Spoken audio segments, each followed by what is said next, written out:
Fixxx on Dash Radio. Get the shit. What's goody? What's goody? What's goody? This is another week with the Fixxx. I'm here with my boys, of course, Stevie and Jay Wealth. How y'all feeling today? Y'all feeling good? Yeah, I'm happy to be back in the building, man. We got a dope lineup as usual. You know, the team is putting together the dope guests. And then, you know, Stevie's constantly bringing in his plugs of dope people in the game, you know. So dope people. that. Stevie, what's up? Still smoking weed. Chilling, traveling and shit, you know what I mean? That's Traveling. My nigga Wayne performing tonight at Dre's. So Oh, for that's gonna real? be pretty dope. Yeah. That's lit. You gonna go back to Yeah, I'm gonna shoot back and party. That's gonna You know go what I mean? up. It's gonna be dope though. Dre's yeah. is lit. I was there for Dre's my is birthday. super lit. Crazy man. lit. Try not to go out as much as so I can be responsible, but when I do go out, He said, so I can be responsible. yeah, man, for What? real. Stevie being responsible. That's what everybody say. Like, what? You responsible? Like, Nah, man. I mean, I don't, I'm I like, don't think you did damn. nothing crazy, man. You seem like you good. No, I'm good. I'm good. Yeah, I'm good. yeah, I'm good. yeah. I pride myself on my responsibilities. And shit. That's what's up. That's what's up. But I party like a motherfucker where you be like, damn, this nigga's probably so irresponsible. But I didn't make it this far being irresponsible. You know Man, what I mean? I don't even do drugs. Like, that's the fucking crazy thing. People be like, damn, this nigga be out all night. Like, Yeah.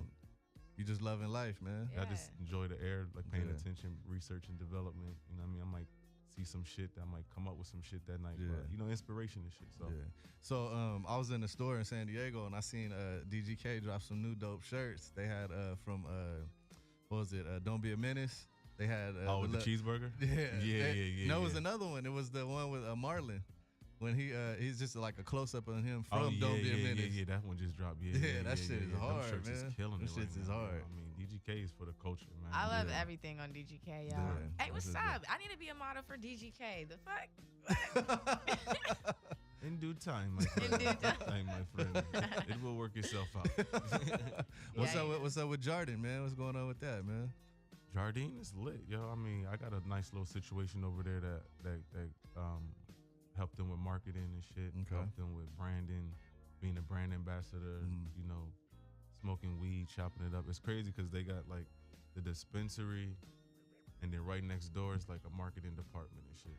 So it's like in '88, you got like the trap house, and then the house next door on how niggas gonna market the crack and shit. Like it's crazy. I be in there, it's like, yo, we up here coming up with ways to like market weed. Like Yeah. this shit is like, it's a whole new industry. So I'm excited, yo. It's something that I dreamed about doing a Yeah. long time ago. Yeah. And just making a bunch of money off that shit and smoking mad weed and shit. That's It's dope, just man. crazy, yo. That's dope. Hey, man, so make sure y'all go check out all the things that Stevie's involved in. Word. Also, follow everybody from the show. Make sure you check out my clothing brand, Wealthy Lifestyle Clothing. No doubt. And I definitely want to give a shout out to our camera guy, man. You know, he had a long night last night. Doomy, you know, he came through, still Right. getting the footage for everybody. And shout out to the team putting together the website and the blogs and Know what I everything. mean?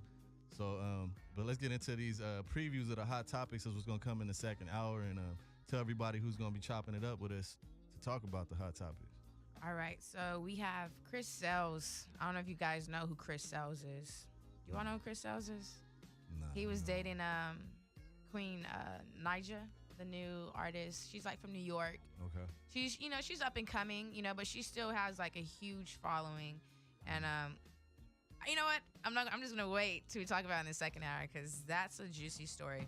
And then we also have LMI. She just dropped a new album and she just got nominated for these awards. We Okay. also have T Grizzly. I love Grizzly. First Day Out. Yeah. That went crazy and Yeah. that was streaming everywhere. So I'm excited to see what new stuff he has. And then we also have Diddy and Allen. I don't know if you guys saw Diddy on the Ellen show. Ellen show. I said Allen. Ellen show. It was pretty funny, but Oh, when she scared the shit out of yeah, him. and she scared the shit. Hey, the out of memes is him. crazy too. They've been coming out with. They got one of like Pac jumping out the thing and then Diddy looking all scared. And shit. That shit crazy as fuck. The internet is sad. Hell yeah. Is this setup? And then we also have Yao Ming. Yao Ming. I The haven't. basketball player? Yes, yo. I I didn't even know he was still, up. I mean, of course, if he passed away, that would be in the news. But I haven't heard anything about think him. the nigga was alive. Real shit. I He was just fell off like, the face of the earth. Like, is he that still nigga with too us? tall. Like, that nigga from China. Like, he's tall as fuck. You feel me? And then Yeah. we also have Tyler the Creator. He just got in a car accident this Damn. past week. And then we also have Takeoff is about to drop his an album. That's I'm dope. excited I for think Takeoff. that's dope, though. I think that's dope. You think his is gonna be better than Quavo's? If you had to make a prediction, I don't give a fuck. Just put out some shit. Bro. Let that shit rock. Yeah. You know what I mean? They gonna come out. He gonna have some smashes. yeah. You know what I mean? Like it's our time. That's how I look Yeah. at it. I mean, Migos is the best group in the world right now. Yeah. There's mad groups out there. And they consistent. Yeah, they are. They Very are. So consistent. they they black and they from Atlanta. Mm-hmm. So it's like they just pushing cultures forward. That's just getting they pop culture now. Yeah. You know what I mean? So You know what? You know what crazy. else was comedy in the music scene was what 50 did to Ja Rule. that He was bought- funny as he shit. bought all yeah. he bought all the front row seats to his off concert of, coming off, up. off a Groupon though. Off for Groupon Damn. for 3,000. Groupon. So when he performs, it's gonna be empty in that area. Oh, He the ultimate troll, man. You know That's what? It's sad crazy. because I feel like all the old school artists, like Shanti and like all the like 90s and 2000 artists, once you start getting older, it's just like I don't know. I feel like the appreciation for them, like people just stop appreciating them. It's y'all little young And- motherfuckers. That's what it is. That's what it is. Little young motherfuckers that don't understand this shit. But our music is dying though. R&B shit. That shit is like it's Dead. it's The no, it's not- promoters It's too, not they dead Dead, because but it's on its way it's there. dead in a way where people not want to go to the live performances, but from '97 on down is the most streamed music. Mm. So I mean, people want to still listen to it because I got my shit on like Jodeci, R. Kelly, like they all got stations that play everything, Mm. and you can still listen and reminisce, and you ain't really got to go to the show. I mean, it Yeah. sucks for the artists unless they still got their publishing, but I mean, shit, I don't care. Just make some just make some good music, dog. Like, Yeah. I mean, if you make timeless music and you an artist, like, yo, make timeless shit. So I'm here to buy some shit. Like, you know But what I that's mean? the I ain't here thing, to- though. I feel like a feel me? lot of artists don't make timeless music. I feel like artists just make music for them to, like, shine for a little bit and then get that fortune and fame and whatever, Well, there and you go. then they just kind of. I think trickle off. part of that is because the way the music industry set up right now, you don't really get music where you get to digest it for a long time. Everybody's putting out records and mixtapes back to back to back to Yeah. back. They putting out shit that don't mean nothing. Yeah, so back in it's the like, day, they don't like, have no purpose Back in in the nobody's day, life. like you know our what I mean? era, you put that one album out, it was one album a year. So you had Yeah. those 13 to 14 tracks to digest yeah. for 12 months. Yeah, So you had to put out the quality work. yeah. There was no mixtapes. There was no way to upload stuff or none of that. Yeah. So that's why now you could put out some shitty shit Yeah. and then just upload it and then be something banging and everybody will forget about the shitty stuff. But back then, whatever you put out on that shit, that was what you had to ride with Yeah, you for had the to year. ride- yeah, for the year. Yeah. So it was their lives was like you on can it, do some know what I'm cleanup right now. Like, Yeah. you know what I mean? Like, album Hell was yeah. whack. Well, hold on, here go these other 4 tracks. Real quick. Yeah. Like, you know what I mean? saying? And Like, nobody will talk on about the whack shit SoundCloud, no yeah. more. It's you like, know? but then like put out a whack ass album, Hell yeah. and then two tracks is like the hottest track out. yeah. And then I just like when to see artists making money. It's Mhm. like you make money, you're making better music. Mhm. You not like once you broke, they say you broke and you make the best music when you broke and then you make music. But if you start making music when you successful and it's like good music, Mhm. it's hard to go back to making broke music again. So it's like that's the sad part. Mhm. And that's what I mean by like if you can keep it timeless and make some good music that makes like sense and have a meaning, because those are the ones that last forever. Songs that like feel good, songs that have a purpose, songs that have a purpose in your life Mhm. where it relates and translates. Because I'm still listening to Pac shit that Mhm. I ain't understand when I was 16. Now I went through my trial and error in life and things like that, and I grew up. The shit that Pac was saying when I was 16, it's like that shit hit me now at 38. Like, damn, that nigga Pac, But yeah. I ain't even appreciate it, and that shit is timeless. I was Feel watching me? a Shit Pac like that. interview yesterday, and he was saying things about Donald Trump that are relevant today. Yeah. And this was back in like Pac was a low-key 94. prophet, This yo. interview was from like 93, 94. He low-key And- prophet, yo. Yeah. And he was Mhm. saying like stuff that Definitely. Mhm. Donald Trump's doing right now, and he was directly saying Donald Trump. This, He had the information too because of his family. But you know, with so much stuff being watered down, it's kind of hard to even find some type of like authenticity in the shit. Yeah. It's like that's what we searching for. Like, damn, well, I'm the realest nigga. Like, who's the most authentic? But those songs don't mean shit like after 2 months. Yeah. You know, like where's the songs like Michael? Matter of fact, I was in Uber last night, and the Asian dude was playing "Heal the World." Yo, like I remember that song when I was like 6. You feel me? Like the shit that Michael Jackson was saying in "Heal the World," bro. Like the song, the message. Like that's the shit I'm talking about. Like you know what I mean? I buy into that. Yo. You know, I was always curious when you were younger. When you would hear Michael Jackson songs, would you focus more on the performance or you were focusing on the lyrics? Because when I was a kid, I was so like stuck on the performance. Like, you know, his performance was so good. I didn't, in the hooks. Yeah, I think. But I never really listened to the full lyrics when I was a kid till like now, and I hear it, I'm like, damn, you know, he got messages and all this. That's what I'm saying. Like back then, we walked away with something from a Michael Jackson song. Yeah. Like with message or something. No matter who you was, what race you was, like you walked away with something. And that's like when the artist is actually studying and what they putting out and what they saying, and they know that they can control the humans like through emotions. Like that's the power. Like, you feel me? So I really, back to the point, I really don't really feel sorry for artists that's in a position where another artist can buy your front row of your shit. It's like, yo, you gotta, you know what I mean? You gotta put out that music. You know what I mean? You do world tours and you make money forever off the shit that you wrote in the studio. And you know what I mean? Make sure your paperwork's straight. Other than that, I'm like, I don't really care if you put out good music. I don't know. Just put some shit out, yo. Yeah. Right?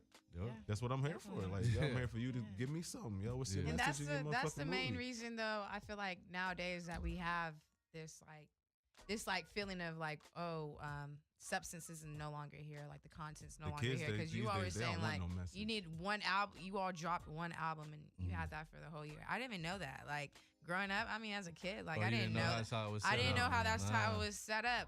What I remember when I was a kid and I used to listen to the radio, I used to think every time someone was singing that they were doing that like live. No, You know, you now like Now, back in the day, before they had the equipment where you can stop it, edit it, and all that, people had to record with live orchestras and everything right there on the spot. Yeah. So a lot of that old music, like Marvin Gaye and stuff, that was like an Them actual playing band, yeah. a band Yeah, in yeah, the studio. yeah. Those are live instruments. Live instruments. Like if you look up, there's video footage of Marvin Gaye laying on the couch with a microphone, doing a whole song, just fully laid back, hitting every note right on point. Now you take the best R&B artists right now, there's no fucking way in hell. And I'm gonna be real, we've had a couple people come in here that fooled the shit out of me. Like they played their shit in here and it was all dope and all that shit. And then I know a couple people that went to their studio sessions and was like, dude, fucking horrible. But they come in here and they play their shit and you're like, what the fuck, That's dude? how I don't go to niggas' studios. I'm like, look, give me the final product. You don't want to lose your thoughts on them. Yeah, I don't want to lose my like I don't know. I'm just weird like that because I'm so critical of like what I listen to.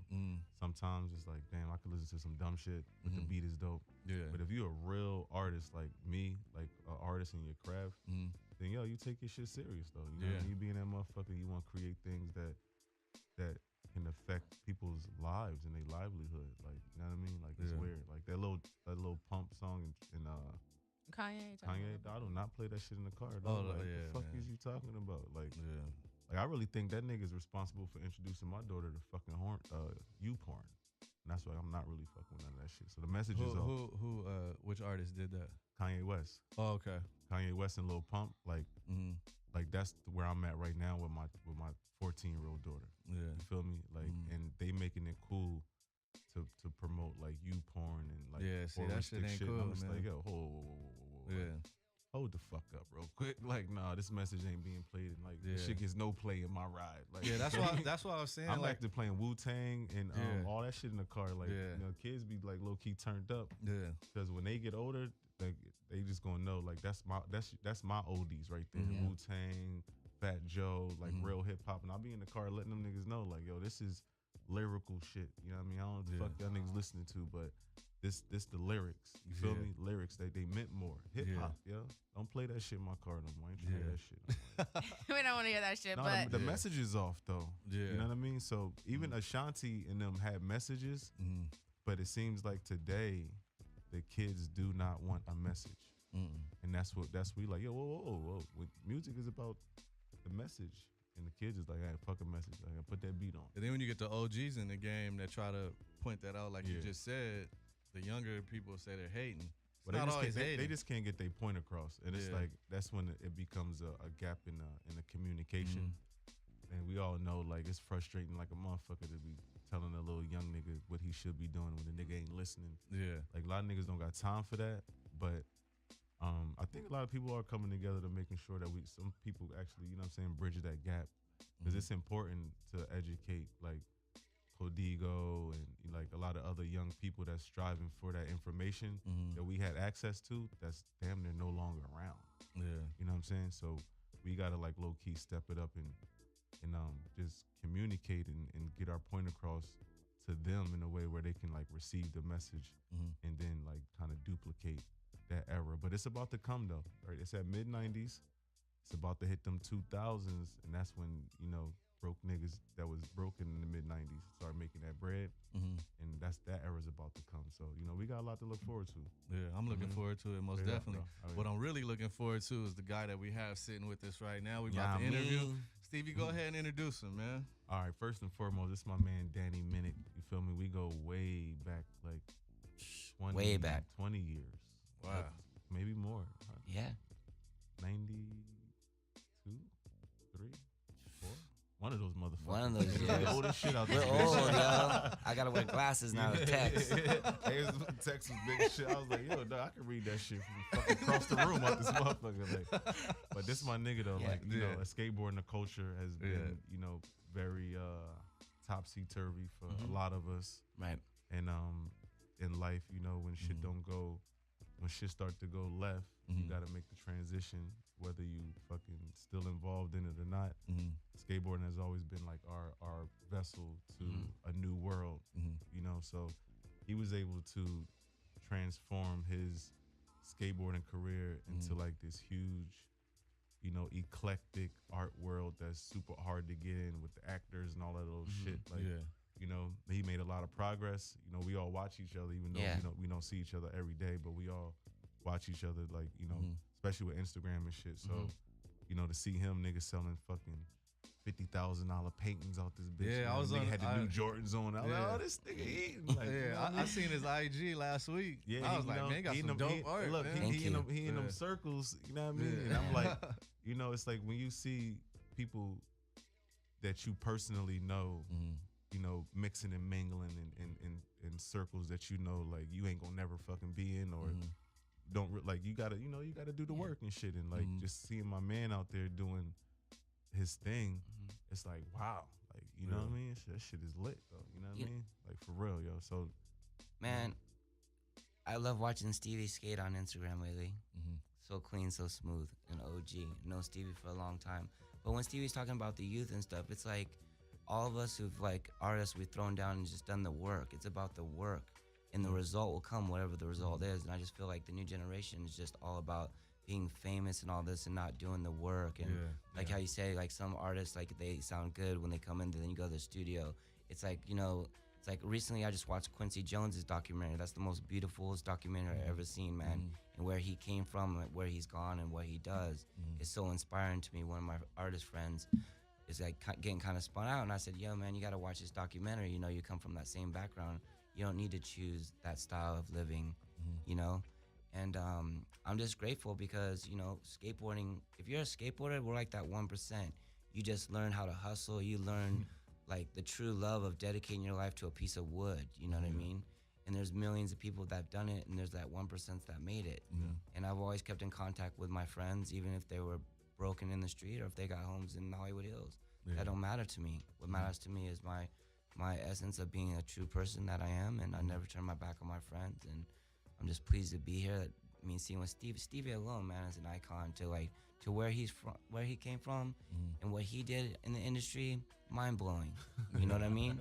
Like, there's only been a couple, man. That's like, you know, Keenan Milton, rest in peace, and Sean Sheffy. You know, like, Stevie's on that level, and those are the Kareem too, for sure, 100%.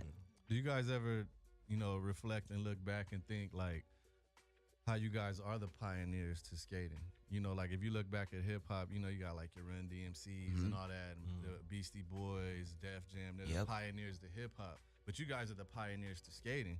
Like when people think of the skate world, they think of you guys, they think of other skaters and all that, and it's always gonna be like that to the end of time. Yeah. Right. As long as there's a board with wheels, Yeah. people gonna think of you guys. Like you guys ever reflect and think like, damn, we like the OGs of this shit. Like But that's crazy, man. that didn't hit me until like a couple years ago, and Right. I got noted for that.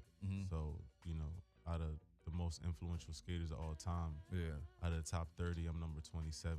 Okay. So I'm like, oh, that's what's up. You know what I mean? Yeah. And only black motherfucker in there. You Yeah. know what I mean? Oh, So wow. it's like, damn. But in this game, it ain't really about race. It's about talent. You know what I mean? And influence and shit like Yeah. that, right? But before me, there was people that pioneered the road before me. So I don't take full credit for shit. You know what I mean? I just like I contribute my piece to the game. Like, you know what I mean? But your piece is a major piece. and that's why I get a Yep. major chip. I want the fucking big piece of the fucking cake. You know what I mean? Like that's Yep. that's but I learned that from people that came before me Yeah. that maybe didn't get the big piece of the cake. And it's like, you know, like I was saved out where I was able to use a lot of things that I seen come before me and use that in a way at a time where I was like stupid hot and then just learn how to just use that. So to be in that category is dope. Yeah. But there's a lot of fallen soldiers that came way before Yep. me. Yeah. Straight up, like hands down. Do you ever look back at that? You know, just seeing. You know, Yeah, I mean, like, cause from skating, I went to filming skateboarding documentaries and stuff, and like I never went to film school, I never did that, and then like I filmed a feature film with Cuba Gooding Jr., you know, and I filmed Larry Clark's movie, like no film school at all, just straight skate school, like learning to film all my friends. And today someone sent me a thing about my skateboarding film Collage that, you know, remember we filmed that line at Lockwood, switch backside alley 50. Yeah, and this kid was just like, oh, I want to thank you so much, and you know, for your, and he's like, I don't want to bother you. I said, you're not bothering me. Thank you for the compliment. That's like one of my favorite videos, you know. A lot of people, yeah. So, I mean, it's just like in life, it's like a car. Like once in a while, look in the rearview mirror, but I just gotta keep looking forward, you know, because I can't. Cause I lost a lot of friends. I lost, you know, I just can't look back too much, you know. Yeah. I just gotta keep going. I like Yeah. that you know that you developed your filming skills on your own. You didn't go to school and do all that because you know you come up, everybody thinks you gotta go to school, Right. But the new era, everything's learned off trial and error. You just buy the equipment, go do it on your own. Yeah, entrepreneurship. Yeah. So I think that's dope. And then you being somebody at the height of your success, I mean, your fan base, the younger generation, gonna look at you and be like, man, They shit, respect that shit. For he sure. did it. Yeah. You know, why can't I do it? I think Right. that's dope.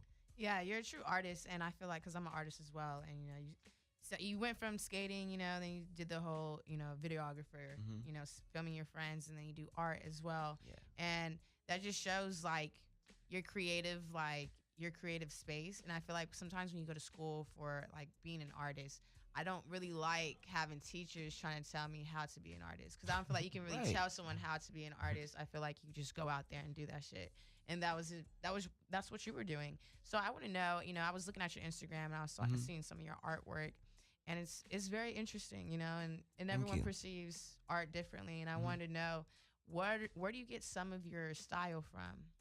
Just some of my styles, like, I mean, to go back to like the teacher thing you're talking about, or like teachers in general. I mean, I just remember in the 3rd grade, I did this interview for Interview Magazine, and like it didn't dawn on me, like, cause I was painting like a hand, like doing this crink in the character going back to it, and like when I was in 3rd grade, the teacher accused me of like tracing my hand, cause I drew my hand perfectly, and it kind of shut down my instrument. I didn't draw for like a long time, and then I saw Wild Style and Star Wars, and I started doing graffiti and tagging.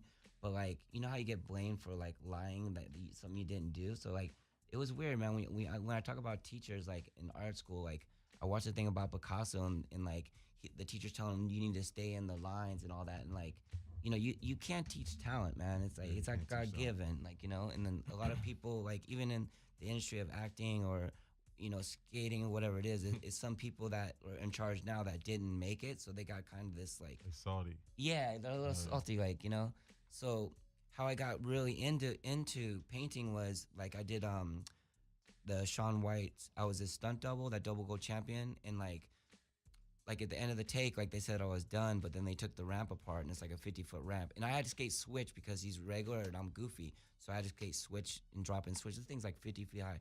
And so the bottom of the ramp was like, yeah, Steven. I didn't even realize till the day of. And I'm like, oh my God, I haven't skated like a ramp in like a couple years. Now I'm skating a 50-foot ramp. I gotta go switch. I'm like, okay, well, I gotta do this or I'm gonna get fired. So let's just do it. I got his wig on and all his clothes on. He wears way tighter clothes than me, man. I was tripping. So like I got to the end of the ramp and they didn't tell me they took it apart. So like I had to like go 50 miles an hour and jump, and I totally like tore my Achilles. And like that was the major. Yeah, major, and it's still killing me till this day. I wish to God I could just like skate. I mean, it's crazy. So from that, I didn't skate for 2 years, and one of my best friends, Chad Muska, is like, hey man, he taught me how to stretch canvases, and I didn't know that like you could buy canvases already stretched. So I did these 2 paintings, and I went on a casting, and this lady's like, hey, you a painter? Because I painted on my pants. I said, yeah, and I showed her these paintings, and her husband owned this little boutique gallery, and he gave me a show. And then Chad goes, I'm gonna go to New York for a month. He went for 2 years. Damn. So I had his garage, his house to take care of his dog for 2 years. That's where I studied my craft of painting. Damn. Wow. Yeah, it was Chad Muska is a huge icon, legend friend.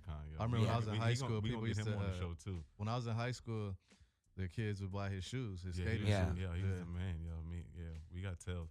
So me and Danny, we go back on some skate shit. We skated for the same company. Okay. Yep. So Which you company heard was of that? Element? Element. Yeah. So back in the day, it was called Underworld Element. Okay. Yep. And it was called. We was in a video called. What was it called? Fine Artists. Fine artists. Yeah. Okay, and that company, low key, was like a DGK back then. Yep. It was like urban lifestyle, different cities. And I was like the young kid on it. I was like Sick. 12. Okay. 12. Once I flipped nose 12. grinds down the ledge. 12, because I started skating at 10, Mm-hmm. and I got sponsored at 12 God damn. by Underworld Element. Yeah. You know what I mean? They just dropped the Underworld off, but it's still around from when I was a kid. Same dude, Johnny. Yeah. You know what I mean? And then Andy bounced out. He was the some business shit Yeah. happened. I don't know. Yeah. But, you know, shit happens. Yeah.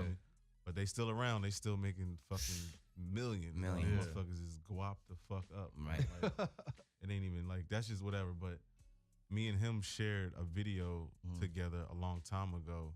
And just in the same career, he was able to see me excel. I was able to see him excel. And now he's in a whole nother space where it's like a whole world that, you know, you got to try hard to get in. People fail. It's harder to get into that industry that he's in now than it is in the industry that we come from. Right. But coming from where we come from, we know certain tricks of the trade on how to do certain things Yep. that a lot of other people don't know how to do. So with skateboarding, it gives you certain human tools in life that people aren't accustomed to having because they're so conditioned with the way society and all of that shit Yep. go. And we like the fucking rebels. Like what? Like you say color in the lines. I'm the first nigga coloring out the lines. Me and all my niggas. Yep. And we all different races too. So it's kind of like you can't put us in a box of well, you're white and you need to be. It's like, or you black and you shouldn't be. It's like, yo, we'll all fuck you up today. You feel me? Like one of us will set it off, and it's just like that's the crew love of shit. And regardless if we became successful or not, we got homies together that we know that died in this shit. Yep. Succeeded tremendously. Like it's more than a handful of motherfuckers now that's like really succeeding. And the culture is just so like artistic that we had a better understanding of like how to maneuver through, you know, certain shit already. So now, you know, you get into those circles. It's like, all right, now I'm in there. Now the nigga, I don't know telling what the fuck this nigga in there fucking doing. But every time I look up, he cooking on something that's, and I'm like, oh, he wiggling. You feel me? Like, but that's that skater shit. That's the skater dope. mentality, That's the man. skater We have no fear. You know what I mean? They don't like. As a skater, you try one thing 1,000 times for this 3 seconds of footage. I mean, Stevie knows like what we put our minds through, and it's like that is just one second of our life as a skater. You know what I mean? So that's just like coming from making the impossible happen. You know what I mean, like you see, like the analogy, like don't color outside the lines, because if that person that's telling you don't color outside the lines, that means that they don't have a fucking vision. The only vision they have is the vision of being in that box. right. But if we have a vision of what that shit look like outside. Like nigga might see a hand traced on paper and then traced in the hand, but we the type of niggas that see everything outside of that and build something around that hand and never even touched inside the box and make a whole new picture and painting about that motherfucker. Right. Like, I ain't see it that way. Like, I know you didn't. So give me my money. Give my pounds. Yeah, yo, fuck it. I'm creating some London shit money. that I know you don't see. That's why you get hit over the head for that. You know Yep. what I mean? And that's what we also learned too, as far as being like so artistic that we don't get to understand the economical part of the shit. And that's where like, damn, Stevie, how you do is because I started thinking like that, like, damn, like I want to get paid. Like, and it's not just about the money, Right. because it's a creative way to make it happen. You know, you gotta have integrity and like a cool little style with you, some finesse. But at the end of the day, like as an artist, and we all know, because we all artists, like we want to get our top dollar for our work that we put 1,000% into. You know what I'm saying? It's like, yo, 100%. this ain't just show business. Like, it ain't I do the work and then you cut me the check. It's like, nah, nigga, I do the work and I cut me the check. Yeah. And I cut you a check too, but Yeah. nigga, I'm cutting the check. Like, we eating. Yeah. If I'm out here dancing and doing this, that, and the third, and that's where we come from to actually take advantage of that. And that's why I fuck Right. with Danny. Like, damn, you got off the board, got into this world, you know what I'm saying, and made really something happen out of itself that's bigger than what, you know, skateboarding is just like, you know what I mean? Yeah. Just like kind of the movie, and that's what we wanted to talk about. Oh yeah. So I want to hear his Oh, the perspective. mid-90s? Yeah, I want to hear, because the movie mid-90s just came out, so I definitely want to hear his perspective. I don't know if y'all seen Yeah, that or I not, though. actually work with this really dope skateboarder, and he I forgot who he's sponsored by, but he was telling me how stoked he is to go see that movie because he can identify with it a lot, you know, and I might go check it out myself Yeah. because I I'm love gonna check it out skateboarding because as y'all well. said check it out. Yeah. You know? I got pulled to check it out because the little nigga name is Stevie. So niggas kept hitting me up like, oh, did you see it? I'm like, nah, but you know what I mean? Like, I don't even know the nigga Jonah Hill, so it ain't Right. like I mean, my story is public for sure, and like that's what we was talking about earlier. But I mean, I went in there with a truthfully a misconception because so many niggas hit me up like, did you see it? Did you see it? That I was like, all right, I have to see it and let me see what it's about. And I actually walked away a fan of it. You know what I mean? Like 80%, which is overall pretty good. You know what I'm saying? But the authenticity part of it is what me and Danny can chop it up about. Yeah. As far as like internally, because everybody's from outside looking, and it's an awesome movie. Right. I give it fucking 4 stars for sure. But as far as like what we know could have taken place in that movie, which probably was, well, not probably, definitely out of our control. Right. We could definitely speak on that just to give people an update in our culture on how shit really goes and how people in the music industry. I'm not saying he stole anything. I'm just saying, like, you know how it goes with the movie. In that movie, it's real niggas in that movie. Yep. Those are our homies Yep. that's not kind of, you know, whatever. I let that nigga get into it. Yeah, no, just I mean, the movie's Say great. it all, yeah, nigga, I'll leave. Nigga. Yeah, no, Steve, you know, I mean, the movie's great. The soundtrack's great. He really captured the essence of like that era in time because I lived it. I mean, we lived it. But there's something that kind of like I had to watch it a couple times because I just had to watch the credits roll. You know, I was just like, okay, rest in peace. There's a gentleman, you know, dear friend of ours, Keenan Milton, that is referenced in the movie that they watch skate the courthouse, and they go to the courthouse to skate there because he's skating there. Like, it's real footage of him, and there's actually like real footage. I mean, the character is based on Keenan. Like they say, the Chocolate Pro. That's the only Chocolate Pro. That was black on the motherfucker. Besides Before me. Stevie, but Stevie didn't come till like when did you get on Chocolate? That was like Late 90s. Late 90s, Yeah, right? yeah. So it's like definitely 100% Keenan Milton, like Diamond Earring. It's him and Gabriel, and they go, yo, there's the Chocolate Pros, and they show him again and again. And I just kind of like was like, whoa, but like I had to go back to watch it again. I went to the premiere, but I was like, there's no credited to Keenan Milton, you know, who that person is. I'm gonna say, not to cut you off, but Yeah. to give a update on who Keenan is. Keenan is, like I said, motherfuckers that came before me. Dope, stylish, black skater, the best, one of the very best, and style was crazy style from New York, and they used to like Harlem. come check me out in Philly when I was young, and to see him blow up and be on Chocolate, and he was actually like the dude from Chocolate he was one of the most influential skaters when it came to like everybody, not just a race, right? Right. To see him like kind of be reflected in that and talk about what Danny's talking about. Keenan passed away, you feel me, in Hollywood. And I was there with him when he died. I wasn't there when he actually died, but we all went there together. You know what I mean? So when I first moved to LA from Philly, he brought me under his wing because I got sponsored by chocolate. And like he knew me since I was a kid, so he had it popping in LA. He was just that dude. Like I can't even explain it. Like he was just like a young rock star dude, had it black, was in there with the white people. I'm like, nah, you kicking with the white people. Like you know, I'm from Philly, dog. Yeah. I'm coming like from fucking taking niggas' heads off straight to like, I gotta, I can't be doing no corny shit. So Keenan like, yo, just come hang out with me. And then I'm just seeing him kicking with all of these type of different like people. And I'm like, how the fuck you know how to, you got the white people laughing and shit. They laughing at your jokes. Like, it was just like, I didn't understand. And he was like, invited me to a party in Malibu.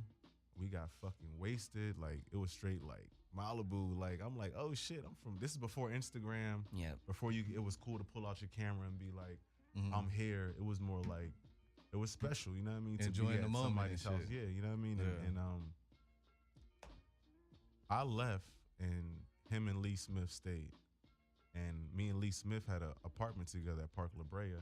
And I got a call like 7:30 in the morning that Keenan drowned in a fucking pool. Damn. Right? Like From that Right, party? and at that Yeah. party. The night before that party, me and him and my other homie went to go see Fast and Furious back when they had a fucking movie The first theater. one? Yeah, this is the very 1st Fast and Furious movie, and we went to go see it at the Beverly Center. Yep. When the Beverly Center had a movie theater in it. Motherfuckers, a lot of people don't even know that. Yeah, I didn't know that. Like back in the day, and he was the first nigga I know he bought in a bottle of wine at the movie theater. We in there getting twisted off a bottle of wine at the movie theater. I'm like, this is my nigga right here. He's like, yo, fuck with me. I'm going to this mansion party in Malibu tomorrow. We gonna come pick you up. Like, you know what I mean? He was on some basically like, yo, get off your Philly shit. And you in Hollywood now. I'm gonna show you how to do this. Right. Next day, goes to the party. That nigga died. Damn. And I'm like, fuck. So just to give you a rundown on how important Keenan Milton means to our industry in that era, for a nigga like Jonah to not even mention the nigga. Yeah, You know what I'm saying? It's not to say that it's not cool because it's like Hollywood, but for us to be like keeping it real, it's like, yo, bro, like we all know like you talking about Kendo, bro. Like you should give that nigga his props. Bro, You know now what I mean? when they make movies like that, I feel like they should talk to people like you guys before they even start filming.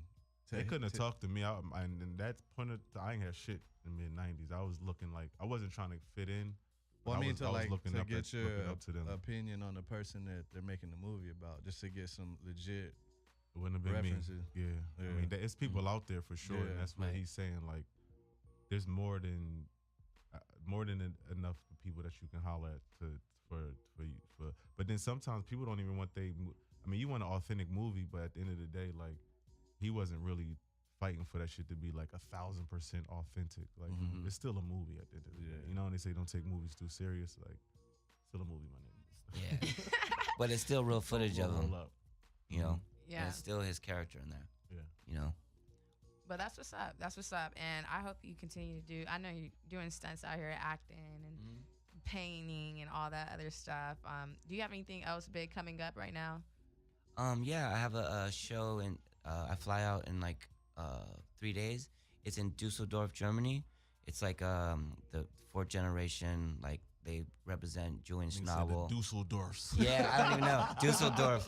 Like No, that shit sound rich. Yeah, like, right, dude, Got a it's like- castle out that bitch or something. big time. It's like they got like Jeff Koons, Julian Schnabel, like David LaChapelle. Those are all the artists, and Keith Haring, and now it's me. And you. You Now it's feel me. Yeah. Yeah. This Yeah. nigga right here. That's crazy. Well, yeah, I'm so happy you came through. You came out here to rock it out with us and Stevie and Jay Wealth. yeah, and, of We course. definitely want to bring you back again. Yeah, this my dog. Yeah. Hold on, real quick. What's the most expensive painting you sold? I want to know. How much? Fuck, I don't know if They I be should, I don't know if I rocking, should though. say that on the air, but I don't know. An estimate. Well, Yeah. ballpark An figure. estimate. No, 50K. 50K? Yeah. Yeah. I knew this nigga when he had shit. Right? Nah, Stevie knows when. Same here, me too. Homeless Like, drinking yeah, 40s, yeah, dude. I Homeless said, drinking yeah, 40s, straight up. Yeah. See, niggas must know that I was homeless, but I had Yep. the best time being homeless because I got other niggas that was homeless with me. Yeah. You feel me? So, but it was like that's what you do to survive. And, Yep. you know, we older now, and it's like, you know, 50K of pain. You know what I mean? Yeah. But what makes a little bit of change? What makes you guys' success even more beautiful is the fact you guys are humble. Oh, Word. yeah, man. You know what I'm saying? You don't forget where you came from. Never. You guys always bring up the struggles that you overcome. So that makes a person want to be a fan of you guys because most people, when they blow up, you know, they don't want to bring that shit up. They just want to talk about all the glossy shit. But you guys talk about the struggles. We scarred from a lot of shit. So it's like to triumph over that type of adversity as a unit, like an industry unit, like skateboarding ain't really what it's made out to be. You know what I'm saying? Like it's definitely commercial, right? Right. And you need the commercial money to keep the lights on, especially if you want the nice house with the crazy bathroom all wild. But if you just want to settle for like whatever shit, you know what I mean? It's, you know, it's avenues, and that's what that's what we do. So you doing your thing, my G. Avenues. It's all about creating avenues. So go ahead and tell us what's your Instagram, where we can find you at, and anything else you would like us to know. It's just my name, Danny Minnick, and I mean this year, I mean, like before I was here, like I was at the Hollywood Cemetery because you know, it's the Day of the Dead, and one of my mentors is Martin Landau, you know, Oscar-winning actor who was like a mentor of mine, and you know what helped me really is like, you know, once I lost a good friend, like, you know, it was like 3 in a row. It was, you know, Harold, Keenan, and Justin. After that, like, I changed my life and I stopped, you know, using and partying super hard. I mean, I have a bunch of friends that still do it. I wish I could do it, but I can't because I'm out of control that way. And like, I went right into like acting and stuff. And now I became a lifetime member of the Legendary Actor Studio. And that's like with Al Pacino and people like that. And that's like the hardest thing in the world to get into. You can't buy it. You got to earn it and do it. And like, when I just got back, I just got my lifetime card, and I don't know, I'm just very blessed. And to all the artists out there, you know, wanting to do it, like they think like, you know, like Hendrix and like Miles or like Kurt and all those people that came super successful, like that they use drugs, and like all those cats they mentioned, reference, even Marvin Gaye, like they did the work and did the work super hard, and then later on in their years, then they started using. So anyone out there, I believe that just, you know, if you use drugs and you think that's cool, it just devours your talent. You know, your talent is your talent, and that shit just doesn't help you. It, like look at Jean-Michel, like one of the greatest painters of all time, you know. And what took him down? Nobody in this motherfucker know who that is, do we? We do. Well, now we do. Jean-Michel Basquiat, come on, man. Kanye West talk about it every Jean-Michel. But I'm saying like a lot of kids think like, oh, he painted like on her. Dude, he painted. I know his best friend Al Diaz, Samo, is a great friend of mine who just met Quincy last night. Was at that museum that they opened, you know, about all the artists, and like, you know, he didn't start doing that till later, bro. Like he didn't do that during his process, you know. So every kid out there who wants to be famous and be a great artist, just do the work and don't like try to stay away from the, you know, the illusion of thinking that like drugs will help you when it won't. It'll just take your life, like a lot of my friends. You know, there we have real. it. There we That's have real. it. So what we're gonna do is we're gonna take a small break and we're gonna come back with the next guest. You listen to the Fixx on Dash Talk X. Yeah.